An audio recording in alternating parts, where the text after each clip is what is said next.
जरा सोचिए, एक गांव की चौपाल जहां सिर्फ मर्द बैठे हैं। बीच में घुटनों पर बैठी है एक औरत, हाथ जोड़कर, आंखों में आंसू लेकर बार बार कह रही है, मुझे छोड़ दो, मुझे जाने दो। लेकिन चौपाल के ये लोग बार बार वही सवाल पूछते हैं, क्या तुमने अपने पति को मारा है? क्या तुम्हारा प्रेमी भी साथ था? औरत पहले इनकार करती है, फिर सिस्कियों के बीच सच कबूल कर लेती है। ये कोई फिल्म का सीन नहीं, बल्कि असलियत है मध्य प्रदेश के गुना जिले की। और यही है हमारी आज की सच्ची घटना, वासना का अंधा जुनून में। गुना जिले का एक गांव लगता है बररी। यहाँ रहते थे कैलाश और उनकी पत्नी शंपो देवी। दोनों के दो छोटे छोटे बच्चे भी थे। बाहर से देखने पर यह परिवार साधारण सा, खुशहाल सा लगता था, लेकिन अंदर ही अंदर इसमें तूफान छुपा था। एक दिन अचानक खबर आती है, कैलाश की संदिग्ध मौत हो जाती है।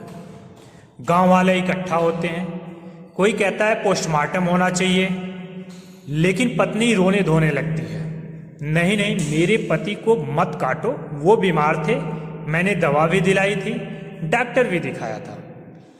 गांव का ही एक झोला छाप डॉक्टर भी गवाही देता है, हाँ बीमार थे। गांव वाले मान जाते हैं और बिना पोस्टमार्टम किए अंतिम संस्कार कर देते हैं। लेकिन अंतिम संस्कार की चिता पर जाते जाते किसी की नजर पड़ती है कैलाश की गर्दन पर। रस्सी का गहरा निशान था। गांव वाले चौंक उठते हैं। बीमार था तो ये रस्सी का निशान कहां से आया? ये तो हत्या लगती है। अब सबकी नजरें सीधी पत्नी शंपो देवी पर टिक जाती हैं। धीरे धीरे शक बदलता है इल्जाम में। पोस्टमार्टम तो हो नहीं पाया। अब गांव की पंचायत बैठाई जाती है, लेकिन पंचायत में एक भी औरत नहीं, सिर्फ मर्द और बीच में घुटनों पर बैठी अकेली शंपो देवी। पंचायत के लोग बारी बारी से सवाल दागते हैं, क्या तुमने अपने पति को मारा है? क्यों मारा? क्या तुम्हारा आशिक प्रदीप भी इसमें शामिल था? औरत पहले इनकार करती है, कहती है नहीं, मैंने कुछ नहीं किया। लेकिन पंचायत दबाव बनाती है, कभी गालियां, कभी हाथापाई, कभी दुपट्टा खींचना। 10 से अधिक लोग वीडियो बना रहे थे, 50 से अधिक लोग तमाशा देख रहे थे इस सारी चीज को। मतलब एक भरी महफिल में सिर्फ एक औरत, जो अभी गुनहगार साबित भी नहीं हुई थी, उसको बैठा के इस तरह का अंजाम किया जा रहा था गुना जिले में। आखिरकार दबाव में शंपो देवी टूट जाती है और कबूल कर लेती है, हाँ मैंने ही अपने पति को गला घोंटकर मार डाला। लेकिन पंचायत यही नहीं रुकती। मोबाइल चेक किया जाता है। पता चलता है प्रदीप नाम का युवक उससे घंटों घंटों बातें करता है। गांव वाले कहते हैं प्रदीप भी शामिल है। प्रदीप को भी बुलाया जाता है चौपाल में, लेकिन प्रदीप साफ कह देता है, मैं नहीं था वहां, मैं नहीं जानता कि हाँ क्या इससे संबंध है, लेकिन मैं नहीं जानता कि उसमें क्या हुआ था।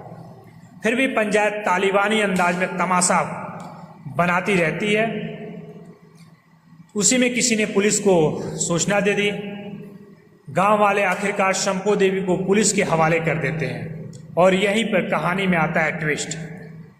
पुलिस पूछताछ में शंपो देवी एक बिल्कुल अलग कहानी सुनाती है। कहती है कि मेरे पति कई दिन से बीमार थे, फिर भी मुझे मजबूर करते थे कि उनके साथ शारीरिक संबंध बनाऊं। मैं मना करती थी, कहती थी कि मैं बीमार हो जाऊंगी, लेकिन उन्होंने मेरी पिटाई शुरू कर दी। इतना मारा कि मेरे होंठ फट गए, खून बहने लगे। मैंने मजबूरी में रस्सी उठाई और गला घोंट दिया। औरत कहती है उस वक्त घर पर कोई नहीं था, प्रदीप का इसमें कोई हाथ नहीं। प्रदीप का रोल सिर्फ इतना था कि वो बीमार पति के लिए दवा लाता था। अब सोचिए, अगर पंचायत के दबाव में किसी को गलत तरीके से सजा दे दी जाती तो क्या पंचायत अदालत है? क्या पंचायत को हक है कि किसी औरत की इज्जत तार तार करे? क्या पुलिस से पहले पंचायत सच खोज सकती है?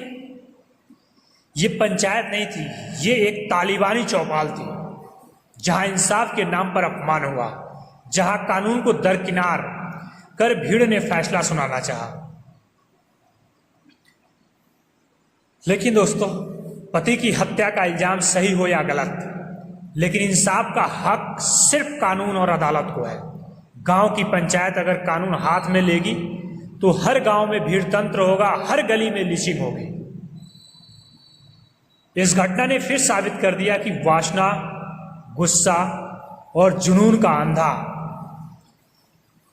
मतलब ये वासना, गुस्सा और जुनून इंसान को अंधा बना देता है। चाहे वो पति का अत्याचार हो, पत्नी का गुस्सा हो या पंचायत की आधी भीड़। यहाँ पे उनकी पत्नी भी सेम गुनाहगार थी। यदि उनको प्रताड़ित किया जा रहा था तो उनके पास भी रास्ते थे कि वो दूसरे रास्ते अपना सकते थे। यदि उनका प्रेमी प्रदीप था तो प्रदीप के साथ वो अपना नया जीवन यापन कर सकते थे शादी करके, या वो अपने पति को छोड़ सकते थे, या पति के खिलाफ थाने में आवेदन दे सकते थे।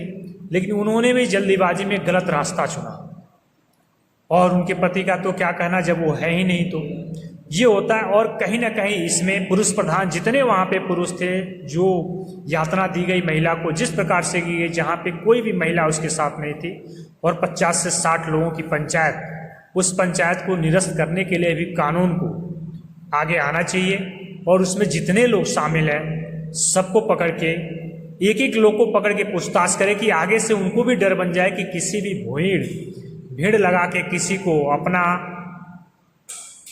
पंचायत के अधिकार का दुरुपयोग ना करें।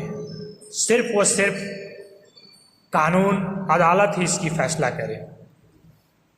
तो दोस्तों, ये थी आज की सच्ची घटना,